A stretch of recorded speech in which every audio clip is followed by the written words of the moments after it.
Muted. We are. Yep. Good morning, everybody. I think there are a couple more people coming in, but it's 8:02, so we should get started with our grand rounds today. Today we have the distinct pleasure of having one of our own, Dr. Victoria Holliday, to talk about improving outcomes for hospitalized patients with Parkinson's disease. Dr. Holliday has been movement disorder neurologist here at the institution for about 10 years. She's exceptionally well trained and has tons of experience in movement disorders and Parkinson's disease, and has been interested in investigating better ways to treat patients with Parkinson's while they're in the hospital. And she's actually going to be leading our site as one of the Parkinson's Foundation initiatives, so how to improve outcomes when patients are hospitalized with Parkinson's disease. So we are very thankful for today, and thank you. Thank you. Thank you. So yes, as Dr. Ramirez said, this is about primarily educating the group about a initiative that will be starting soon, based on and in collaboration with the Parkinson Foundation, to try to develop some tools that we can use to improve outcomes for people with Parkinson's disease in the hospital. So for this, I have nothing to disclose. Here's the CME code. I think Dominique also had some handouts with the CME code in the back as well. And these are the learning objectives. And today's going to be really low key, just really establishing the need and talking about some situations where commonly people with Parkinson's disease have some gaps in the quality of the care that they receive in the hospital, so that we can make sure that they have appropriate outcomes, normal length of stay, no complications related to just maintaining their normal long-term care. And then things that we can do, hopefully, and goals for myself to be able to implement some of these things. So we're going to start with a case. This is not a real person. This is just sort of a mashup of things that have happened to many of my patients in the hospital. So she's Mrs. G. She's a 67-year-old woman with a history of Parkinson's disease. She comes into the ED after a fall, and the emergency room finds that she does have a left hip fracture, and she gets admitted to the hospitalist service for evaluation of surgical intervention. At home, she takes carbidopa-levodopa, 25/100 milligrams, 1.5 tablets every 2 hours for 8 doses a day, and rasagiline 1 milligram daily. And the on-call orthopedic surgeon takes a look at her images and asks the hospitalist to make her strict NPO at midnight. She may need surgery. So they're going to start the day with her just getting admitted, NPO. We'll see what we need to do tomorrow. So establishing a need, this is an infographic from the Parkinson Foundation. They have some recommendations for hospital care for people with Parkinson's disease. And this is really statistics just about people with Parkinson's disease in the hospital and helping to understand where our gaps in care may be to improve their outcomes. So for a million people in the US living with PD, about 300,000 people receive hospital care in the US each year for planned and unplanned reasons. So they may be going in for an elective surgery, or maybe like Miss G, who came in for a fall or an infection. So a large portion of people with PD are treated in hospitals every year, 1.5 times more often actually than their peers without Parkinson's disease. So they are a little bit more likely to go to the hospital. And it's our goal always, as treating people with Parkinson's disease, to keep them out of the hospital. And if you've never heard me say that, then now you'll understand why, because it's a rough place for people with Parkinson's disease to be. Because 3 out of 4 people with Parkinson's do not receive their medications on time or appropriately in the hospital. That's 75% of people with PD have a medication error of some kind when they go to the hospital. And nationally, for people without PD, that rate usually is about 10%, less than 10. So a huge portion of people receive issues and errors with their medication compared to the general population.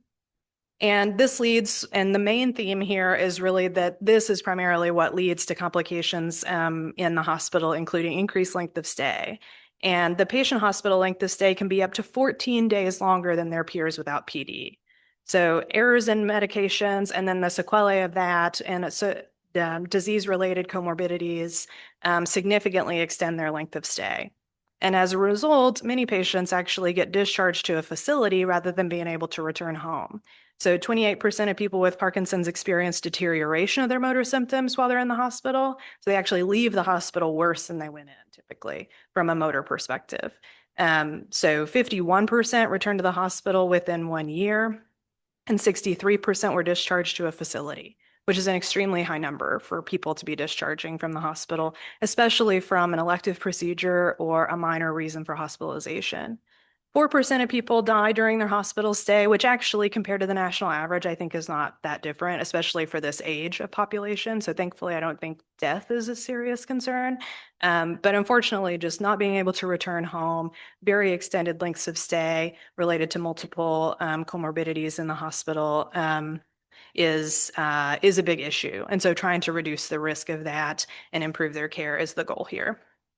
So in 2011, the Parkinson Foundation started developing initiatives to improve the safety of people with Parkinson's disease in the hospital. And the first thing that they came up with is this, which is an aware and care kit. And so patients with Parkinson's disease, I remember when this started, is they can order an aware and care kit from the Parkinson Foundation, and it's free.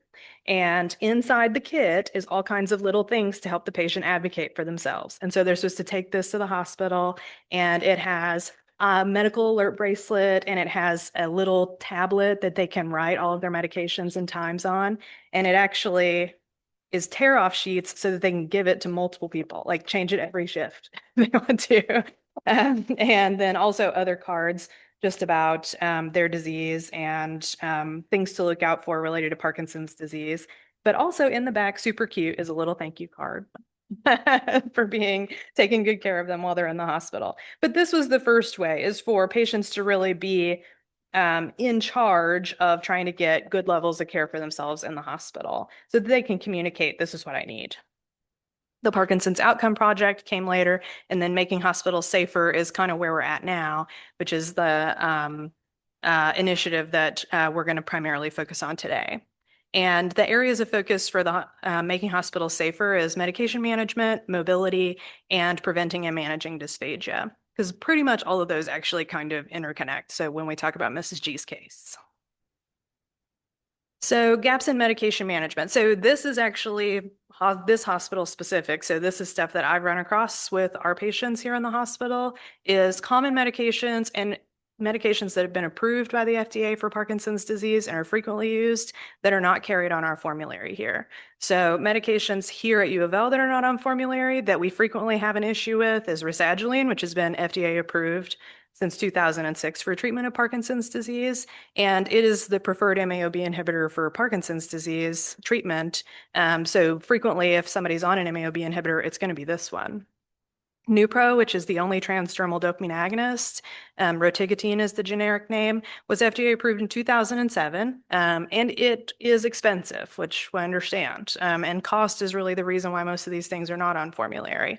But for patients that are having difficulty with PO in particular, being able to continue their Nupro is really important, and having access to that. So these are situations where we really have to rely on family and friends to be able to bring in pretty much basic requirements for their medications.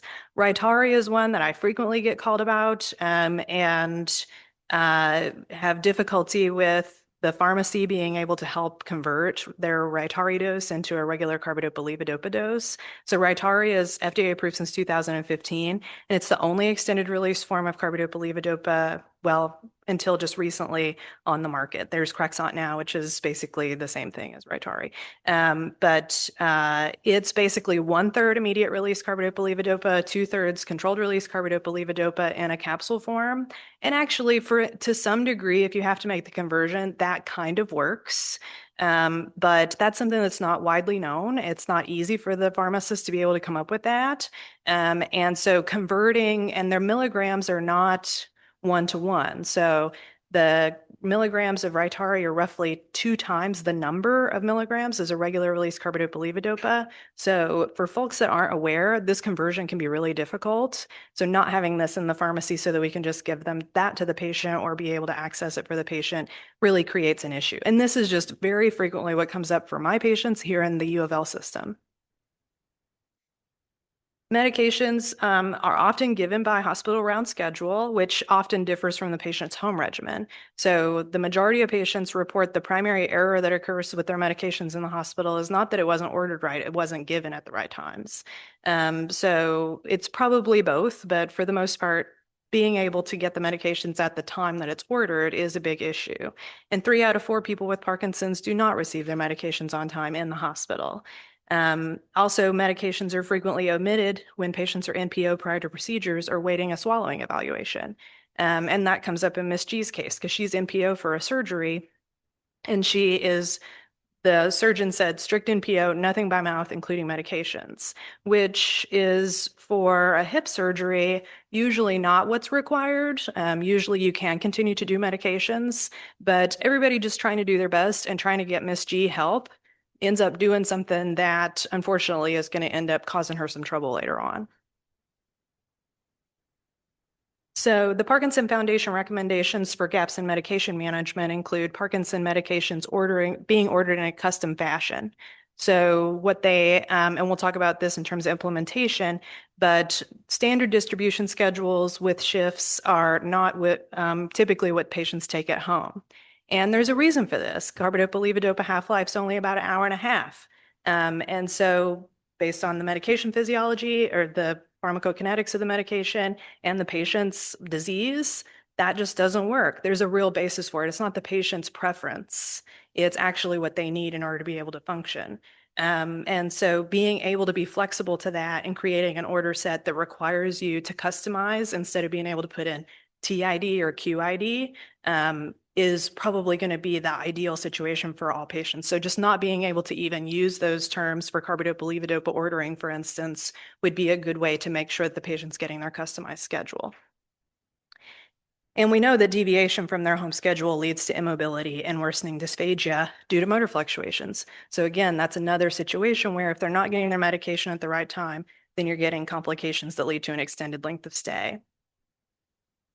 Ideally, the Parkinson Foundation recommends that we advocate for Parkinson's medications to be administered within 15 minutes of a patient's at-home regimen. I'm not sure, and I actually wanted to try to do some research about this in terms of if the hospital here has any initiatives, particularly with pain management, that would differ from standard medication administration requirements. I don't know if anybody in the room knows if they're required to give pain medications closer than 1 hour of when it's scheduled. Because some hospitals that I've worked at have had initiatives for pain management in particular that require the nurses to give the medication closer to the time that it's ordered or asked for than what would be considered standard, which is usually 1 hour on each side. So in that case, this would actually be possible if the hospital has some other initiatives for those sorts of things. But I know this is difficult. This is a definite hill to climb. But at least trying to create a situation where it's well known that the timing of this is important would be helpful because 61% of people who had an altered medication schedule had significant sequelae associated with that. And receiving incorrect PD meds increased their rate of deterioration of symptoms by 5.8 times. So if you're not getting your medication on the right schedule, you're not able to participate in PT, you're not able to mobilize the way that you should, you probably won't be able to swallow as well, and just longer length of stay just as a result of that. And then this is something that I think is a little bit more, there's better awareness regarding harmful medications for Parkinson's disease in particular, but something like this would also be really helpful for things like myasthenia gravis, for instance, being able to initiate something that would give a warning about medications that would be contraindicated for the patient.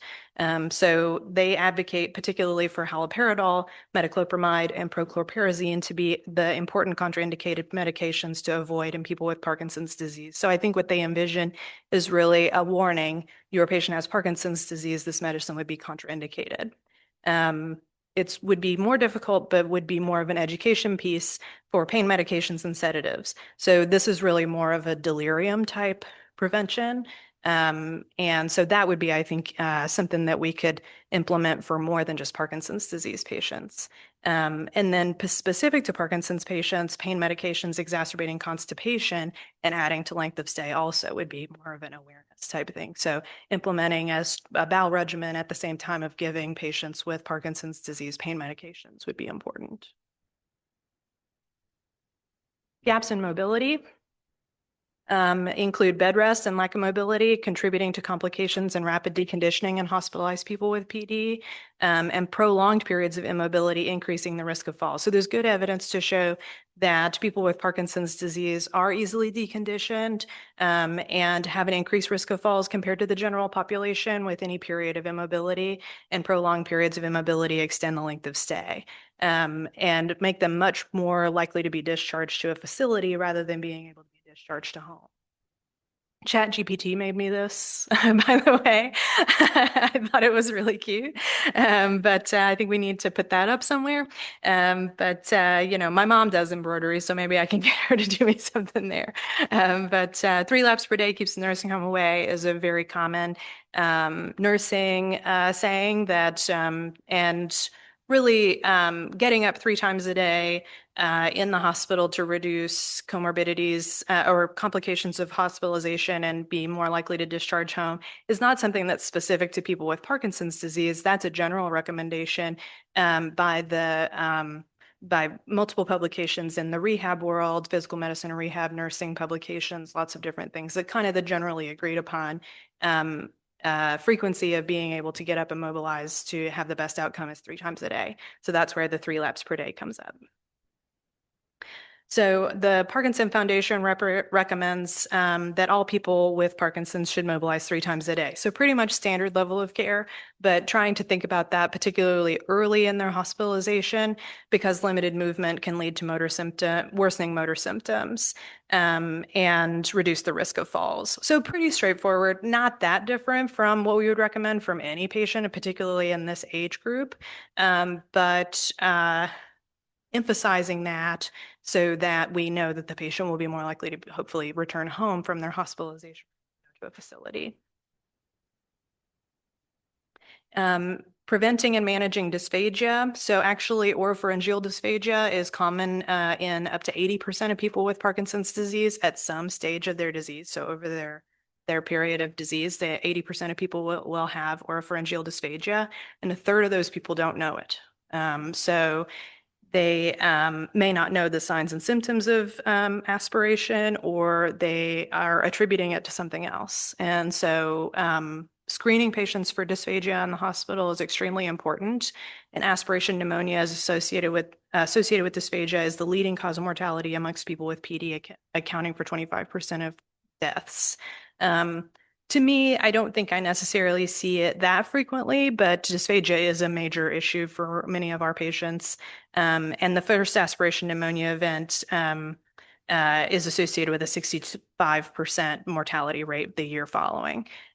So it's a sign that things are turning, at least in a way that would be very serious for their disease, whether they pass from aspiration pneumonia related complications or if it's just related to the severity of their disease and they may have other issues like falls or cognitive impairment that leads to their death ultimately in the end. So important in terms of the hospitalization, getting their medications, this is sort of like circular problem is being able to get their medications plays a really important role in their swallowing ability. So patients who are off may have a difficult time swallowing. So trying to emphasize and kind of pick out the right time and to be able to get them to take their medications or find some way that may not be their typical way of taking their medication, but maybe crushed with soft food or something like that in order to be able to get them to swallow their medication really goes a long way. So the recommendations from the Parkinson Foundation is that because folks with Parkinson's are not always aware that they're having aspiration events, screening is essential to identify any risks related to swallowing. And so they recommend nurse screening followed by speech therapy screening if there's any concerns with the nurse. And then the medication delivery may need to be adjusted So some patients with Parkinson's disease who are having difficulty swallowing, you may need to think about an NG tube or some other way of getting enteral medication earlier than what you might just for nutrition purposes. So they may need to have a tube placed sooner than what you would think just because they're not eating. So they actually would really benefit from something like that potentially for their medication administration if you can't get any other way with the speech therapist. So if the speech therapist can't come up with a safe way for them, then an NG tube might be a good idea for them earlier than when you might originally think about it. And unfortunately, if you can get the medication in them, their swallow's not going to get any better until you can get medication in them. So unless you know that there's something else going on that's affecting their ability to swallow, um, figuring out how to get their medication in them is the best way to get them to move forward with rehab. Other things, so just talking a little bit about medications that are sometimes able to be administered in patients who are having swallowing difficulty.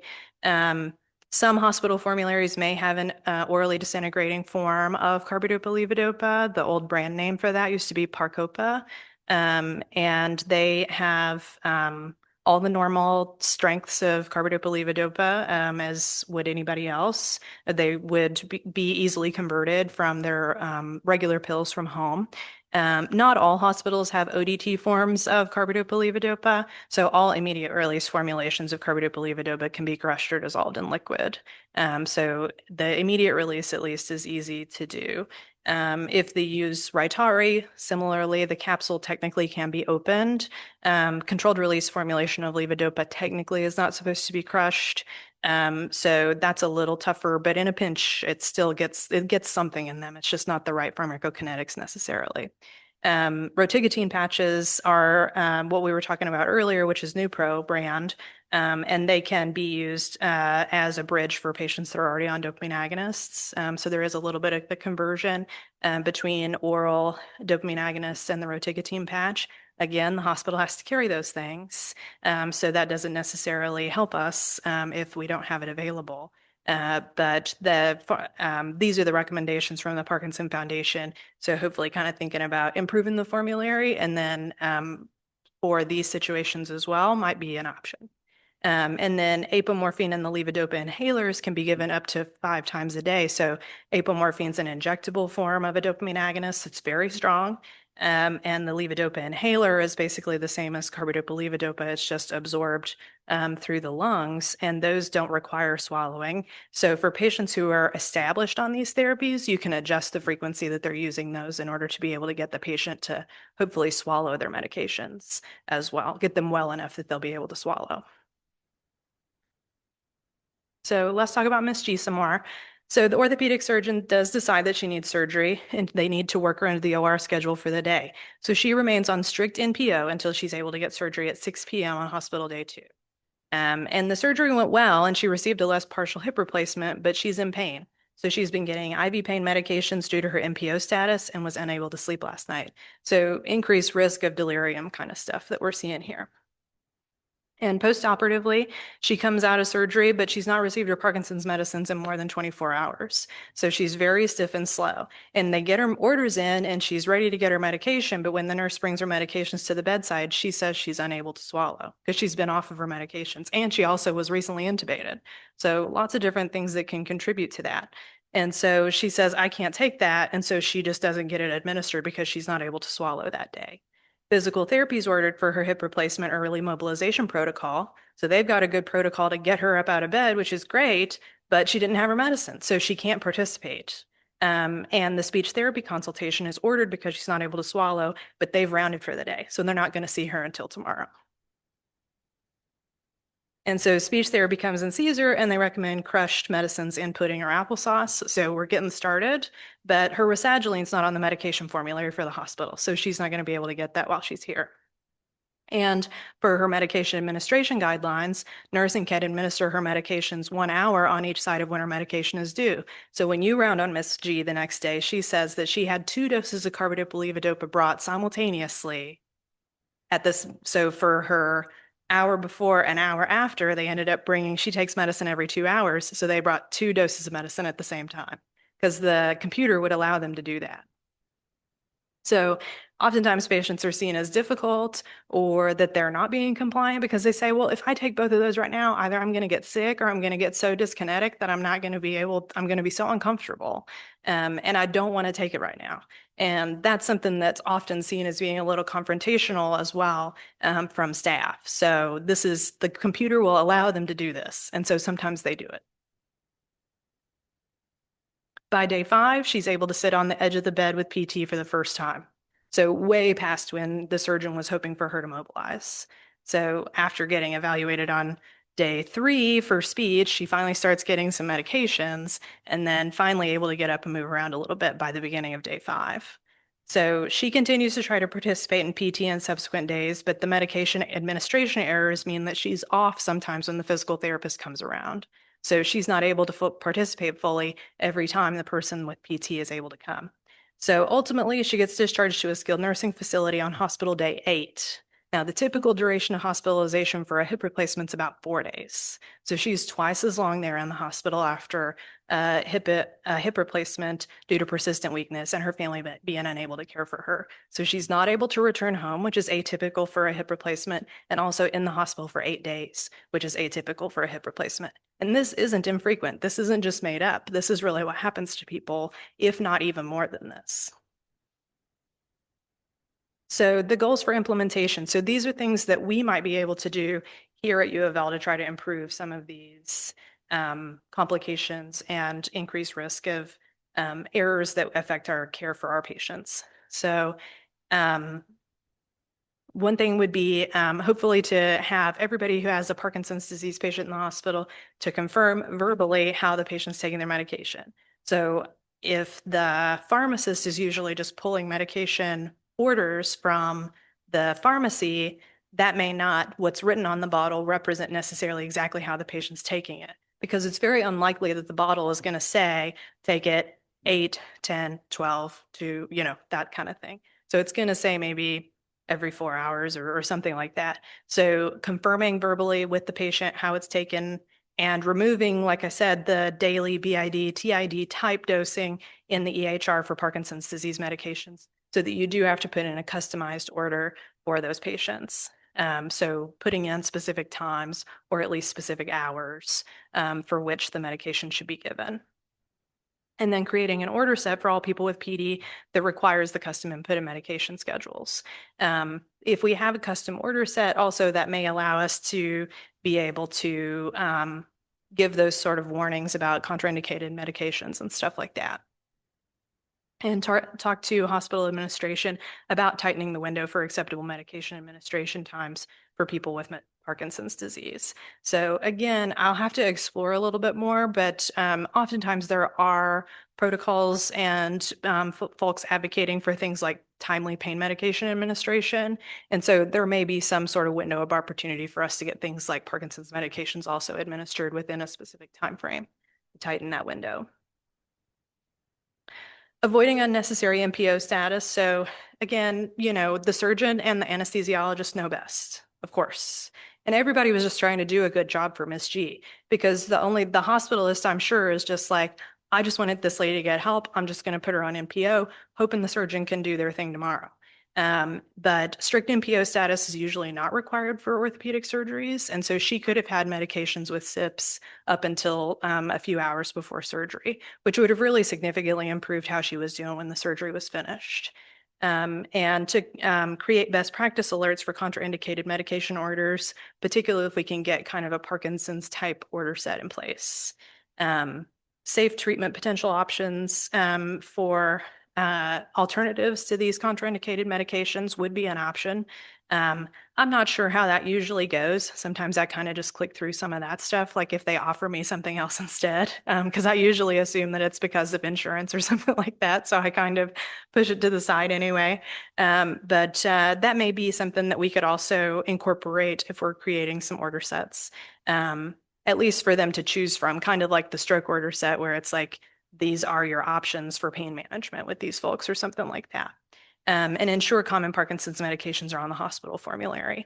I know there's limitations financially in terms of the things that they can keep on the shelf, but at least some things that maybe would be an option for patients that are MPO would be helpful because I think that is part of a bigger issue. Implementation for mobility, I think this is very reasonable. I think these will be things that we'll hopefully be able to implement, including just increasing awareness of being out of bed during waking hours, at least encouraging it, especially if we do have an order set for people with Parkinson's disease, to be out of bed, even if they're not ambulating independently, so at least sitting in the chair and having that as a choice of out of bed orders 3 times a day or something like that on the order set. Um, when I was a resident, we had out of bed Tuesdays, and everybody, that was like the day of the week that we evaluated everybody's activity orders and like made sure that everybody was getting what they needed. And so something that will prompt you to evaluate whether they've got PT and OT orders and out of bed orders would be ideal, and a care pathway to alert physicians to the need for PT and OT consults, kind of along the same lines. The education for physical therapy and occupational therapy, generally speaking, I think most of our therapists in the U of L hospital know pretty well about Parkinson's medications and needing to try to assess their status of how they're feeling with their medications when they come by, but including some sort of education as part of their annual education requirements about Parkinson's disease medications and evaluating and treating patients during their on time where their medications are working would be also important, because frequently patients do report that, because it happens at home too. If they have home health orders and home health is coming out to visit, they don't necessarily come at the same time every day. So it's hard for patients to time their medication appropriately so that they can give their best effort when the therapist is coming around. Implementation for dysphagia, so requiring a nursing bedside swallow screen for all people with Parkinson's in order to implement early speech therapy involvement if needed. That generally happened for Miss G. It just happened that she was also so off with her medicine. It was kind of a preventative dysphagia in a way for her, and to raise awareness for early enteral access for medications in all people with PD. So I think there is and I think appropriately so, a very big concern about putting in a feeding tube for people with chronic neurologic diseases. And that's totally understandable. I think the patients feel the same way, as they don't necessarily want to go down that road. And so just at least thinking about it and having the conversation earlier before they get so deep in a hole where they really can't participate or have been in the hospital and very weak for a long time, it just means that they may actually need that long term the longer that you wait. So they may be hopefully able to just get turned around and get that tube out very quickly if they're really genuinely not able to swallow. Turns out Miss G was able to swallow just with a modified texture. And typically that is true, but some people with Parkinson's, especially if they're more advanced, aren't able to. And so at least having that conversation earlier than what you might just for nutritional access, so that they don't get so far in the hole that they can't participate and they're in the hospital for much longer if they don't get their medication. So this is another infographic of just the folks that need to be involved associated with these types of implementations. So lots of folks in leadership that need to be involved. But thankfully, actually, today is my first meeting with the Parkinson Foundation to talk about how to implement these initiatives. So monthly, I'll be meeting with some folks from the Parkinson Foundation to talk about steps for implementation, kind of taking it one bite at a time, essentially, to get to the point where we can start some of this stuff. I think the medication stuff is the lowest hanging fruit, really. So hopefully maybe we'll be starting with some of that, because that also seems to be the root cause of a lot of issues generally in the hospital for everybody with PD. So if I can get IT at least, maybe we can do a little bit of something to start with. So lots of people that need to get involved, but the Parkinson Foundation sounds like they're going to be able to provide a lot of assistance in terms of just helping to determine who would be best in the facility to implement some of these things or assist me in implementation of some of these things. So in summary, people with PD are high risk for complications during routine hospitalizations. We talked about the various reasons. And, nobody did anything wrong for Miss G, if you really think about it. Everybody who was taking care of Miss G was just trying to do the thing that they know how to do. And Parkinson's disease wasn't on their list of things that they know how to do. And so trying to get something that just helps to encourage the way of thinking of just at least getting her medications in the computer the right way and getting her mobilized and doing the things that are necessary to keep her from having the complications automatically so that they can focus on making sure that she gets her surgery safely and making sure she doesn't get a DVT and make it, doesn't get, all of these different things that are on their list of what they need to worry about, would be the best thing possible. Just like the sepsis order set that comes up or something like that when you get into a patient's chart. So there are definitely steps that we can take to reduce the risk of harm and length of stay for people with PD, and that's what my goal is. So hopefully with U of L, we can develop some strategies to do that. These are just lots of references about hospitalization of older people with Parkinson's disease, and just general information. Some of this is older data. I looked up some of the things that are a little bit more recent that I also included in here, and some of the references as well. So some of the data about hospitalizations and mortality were a little bit older, so I pulled in some new things. But yeah, that's it.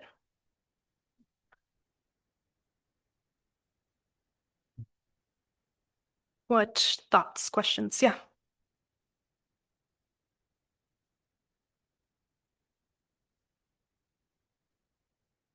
Yeah.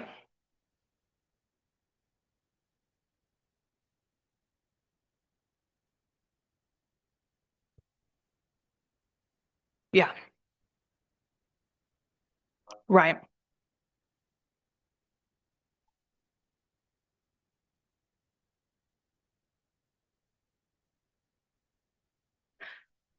Right. Yeah. Maybe that would be possible. Yeah. I mean, I think trying to implement that across all of the U of L facilities, that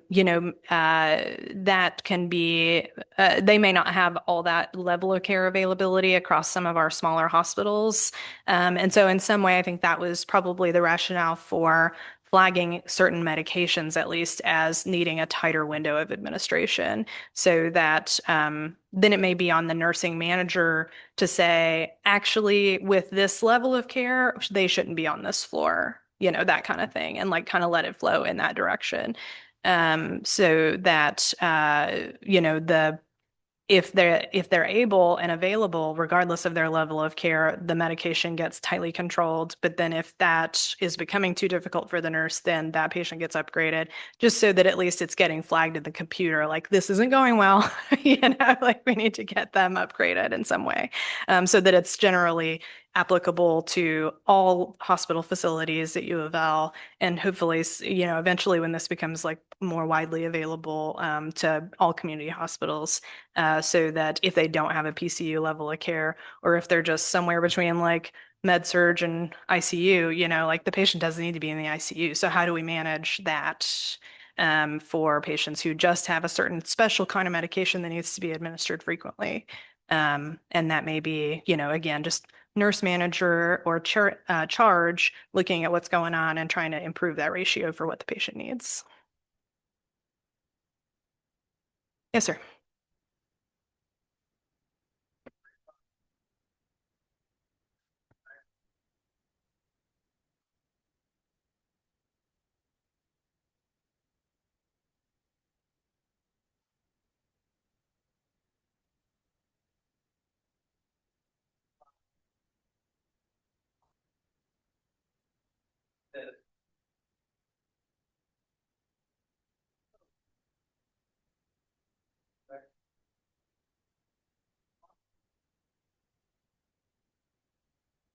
Yeah.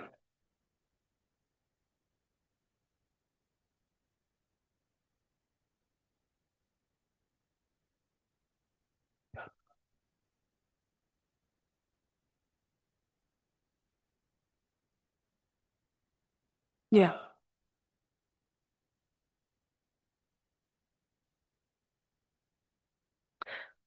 Right.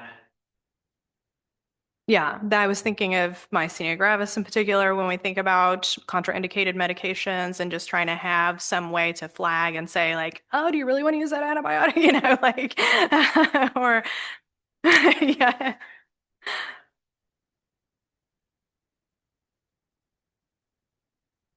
of pyridoxine. Yep, exactly. The patient sorts it out. Yeah.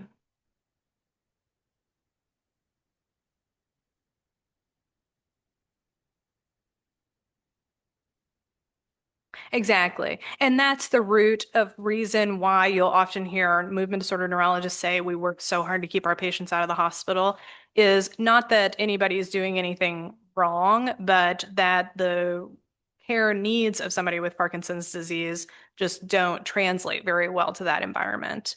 And so it's not that anybody has any kind of malintent by any means. It's just very difficult for that to translate to that way of care. But yeah, exactly. And kind of thinking about the things that would be helpful for delirium prevention. That's a widely applicable thing that would come into play with regard to our Parkinson's patients that could go much broader for any kind of older individual admitted to the hospital. When I was a resident at University of Utah, we had a delirium prevention squad that would go around and like you would flag the patient because of their age in the computer, and then a nurse that worked for geriatrics would come around and screen the patients and figure out what they needed. And there would be flags that would be put on the chart about certain medications, and there would be therapists that would visit with the patient at different frequencies to kind of keep them up and moving and different things like that.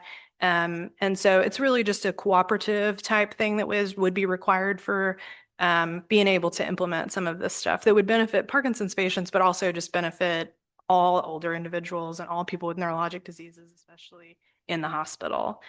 So my belief when we're trying to implement these sorts of things is this is not just for people with Parkinson's disease. Figuring out how this works creates an opportunity to do this for so many. We can just share that experience to implement across so many care gaps that we have for our patients. So there's no reason to just compartmentalize and say this is just for people with Parkinson's disease. We just need to figure out how to break through and get some traction.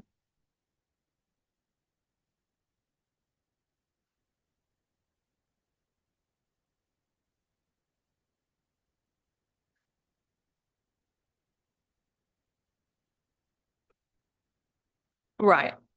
Yeah.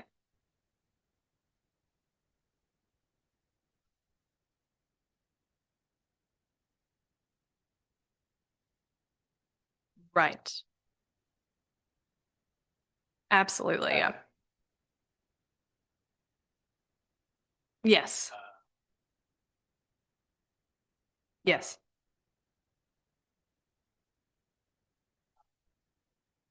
Hmm. That would save a lot of trouble. Hmm.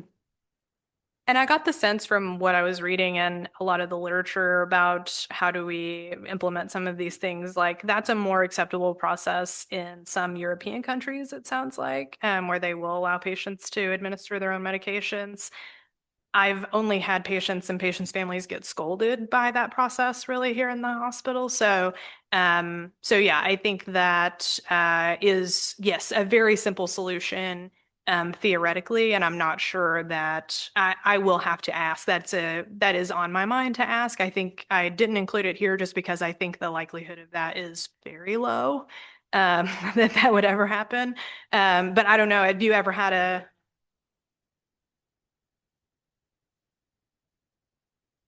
yeah, that's fair.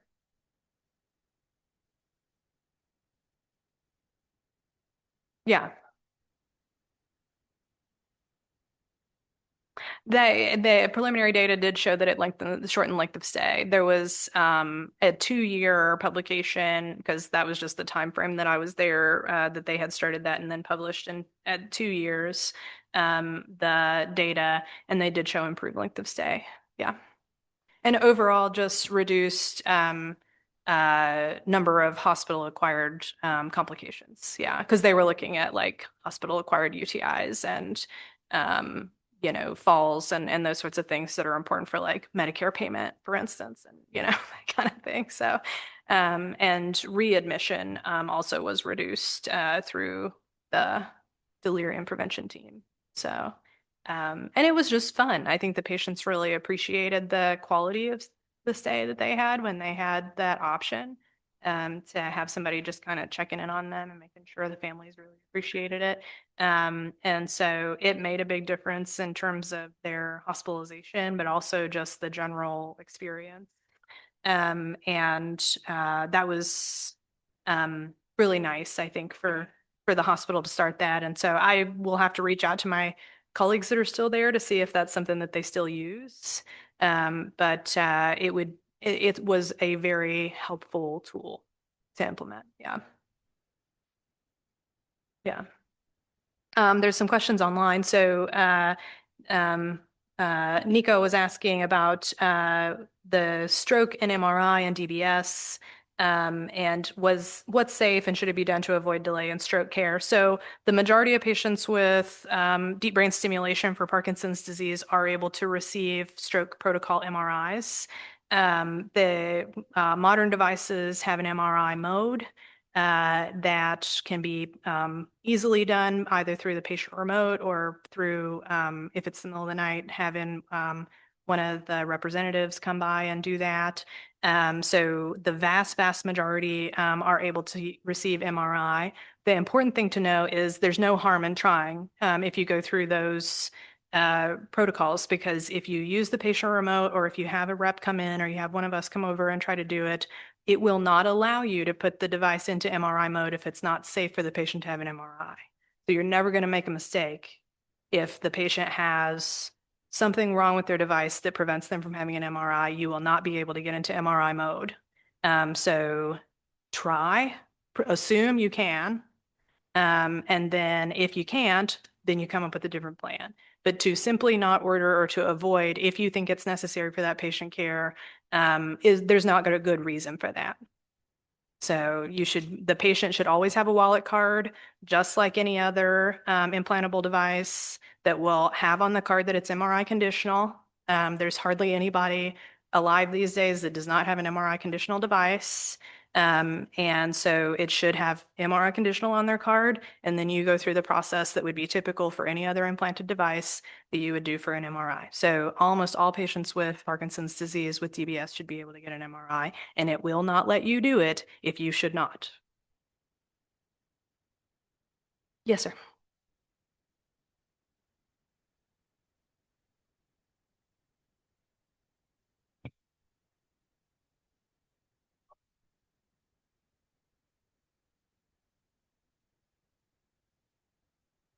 I'm sorry, say again. Preferred medication for what? For agitation. So in the hospital, for agitation, usually the safest thing to use is quetiapine. The issue with psychosis in the hospital with Nuplazid is typically we don't see significant benefit of Nuplazid for up to 6 weeks after initiation. So even if the hospital has it, it may not be acutely that useful. It doesn't hurt anything other than if you're combining it with other QT prolonging medications, but you may not get the effect that you need to be able to care for that patient acutely. So usually we'll suggest trying to use low doses of quetiapine for psychosis or agitated delirium type behavior. But I mean that is always a tough situation, but definitely avoid strong D2 blocking agents, especially if you don't know the patient well or if they're not cared for by a group that you can see the notes. Mainly because if you treat a patient, particularly with dementia with Lewy body, with dopamine blocking agents, strong dopamine blockers, they can have dystonic events that are permanent. So they can have very serious complications. I took care of a lady when I was a fellow that got haloperidol in the hospital one time, and her hands closed and just never opened again. And I took care of her to treat her with botulinum toxin injection just from a single exposure. So that can be very serious if you don't know the patient well.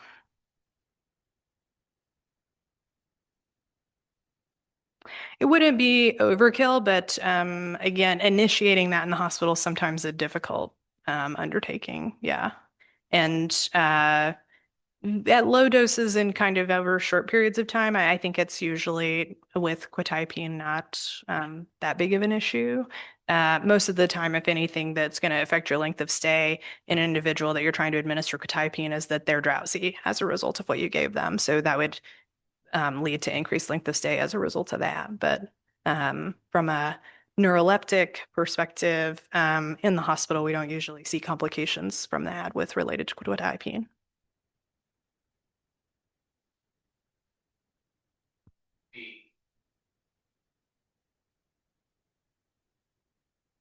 Nuplazid also has that same black box warning, actually. So yes, it's just, and they have all accepted that same black box warning from the FDA.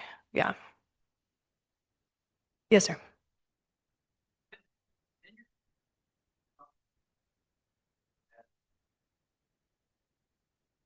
Hmm.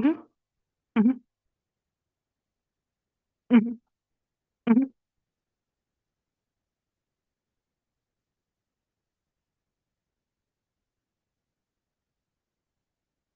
So unfortunately for her, if she's strict MPO, her home regimen was rasagiline and carbidopa-levodopa. So you can't really just like slap a big Nupro patch on her and expect it all to go well. Like that's not going to happen, just because it's very difficult for patients to be able to there's no like conversion transition that's easy for those sorts of things. So she would have had to have been MPO.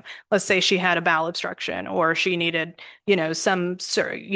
thoracic surgery that was absolutely required that she's strict NPO, nothing by mouth, then that is just the reality. So what would have been different here is just the speediness of which she would have gotten that speech therapy evaluation, hopefully, and be able to make that as part of what was included in her hospitalization, rather than waiting until you realize, like, oh, she's not able to swallow, let's call the doctor and have them order that. Like, hopefully, they would have just had that as part of her, just like they ordered PT for her mobilization. She should get that swallowing evaluation as part of her disease, so that she would have hopefully been able to get to PO status more quickly.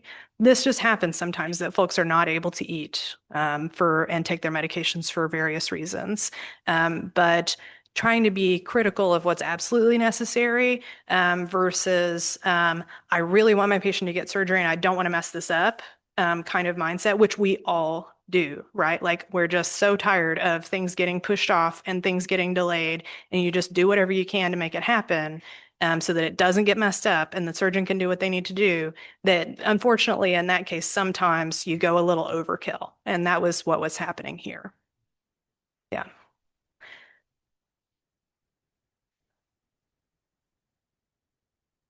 Yes.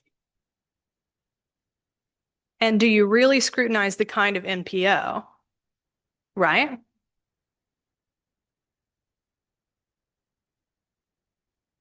Yes. Right. Everybody's so afraid of messing it up. Hmm. Hmm. Yeah. Let's see, there's a couple more questions on here. Do you think the gait issues result solely from neurologic changes, or is it more like a cycle? Patients develop some gait symptoms and then walk less as a consequence that leads to worse symptoms. Both. I think it is both. People with PD do eventually develop gait symptoms, and so certainly I think probably unless Miss G slipped on the ice and broke her hip, like probably she does have a gait issue. The longer they go without medications and the longer they go without mobilization, the more likely they are to have worsening Parkinson's gait issues. Not in addition to the fact that she's an elderly female who is at high risk for deconditioning. So it is a cycle of just trying to do what you would normally do for somebody in this age category and for what her condition was, which they were trying to do the right thing, is this early mobilization protocol for her hip fracture, which we know improves outcomes and reduces length of stay. But then all the other parts and pieces just didn't fall into place so that she could actually do that. Okay. Yes, sir. Yeah. Yes, ma'am.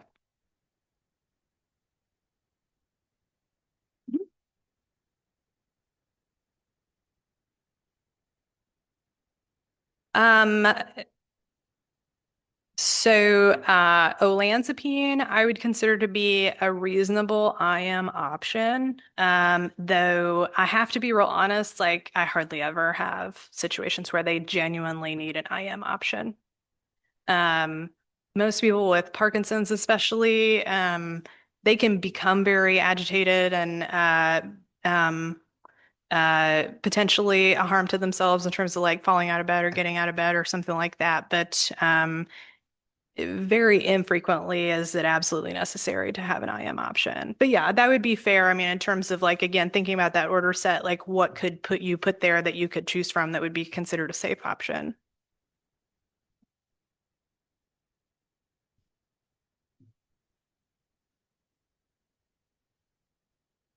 Agitation for PD. I'm not aware of a PD specific Belsomra study. I mean, we do consider it a safe option for sleep in people with PD. As far as I don't use it very often, but I would consider it to be a safe option for sleep in people with PD. Unfortunately, sometimes those drugs do exacerbate like REM sleep behavior disorder and those sorts of things. So occasionally it doesn't work out for that reason.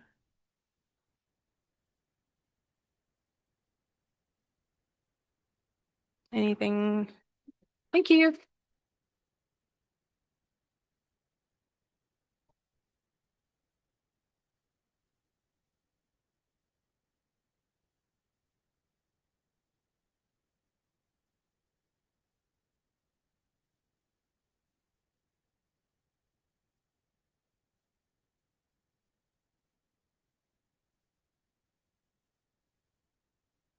I'm notorious for just leaving these in here. Oh, why it's not letting me take it out. Oh, I couldn't see that.